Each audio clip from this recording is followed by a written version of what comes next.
do your best, and God will do the rest.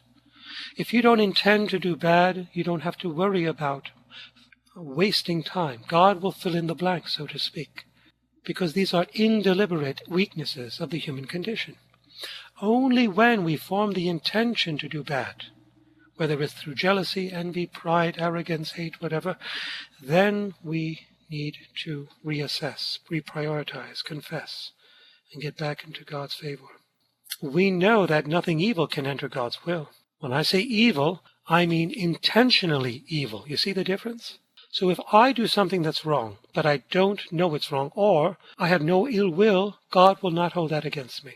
God looks first at the intention, then at the action or the result. Certainly, we have an obligation to form our conscience so that we know what objectively is bad to him, we make an effort to conform to. So let's take a person who doesn't care about forming their conscience. They live life very free-spiritedly. Now that's okay, provided they inform themselves of what is pleasing and displeasing to God, namely his commandments, and what the Church teaches to us today regarding God's divine law. And this extends to bioethics, that is, ways of having a child according to God's law.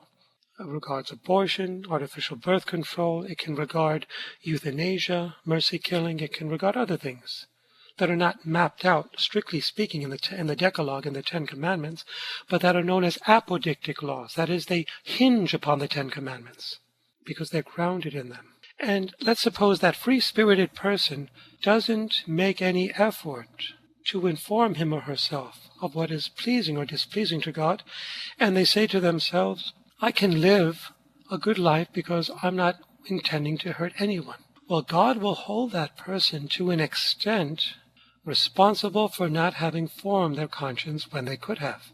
On the other hand, a person who does form their conscience as they should and still makes a mistake to their unawares, God is pleased with, because they made an effort, you see, to form their conscience properly by informing themselves of the catechism, of the scriptures, but still, because of the human condition, which is imperfect till the day they die, they make a mistake. In that condition, in that situation, God does not interrupt the continuous flow of his divine operation in the soul, but on the contrary, he redoubles the grace of the person. He surrounds it with new love, new stratagems of love, to make it more attentive in the future, you see.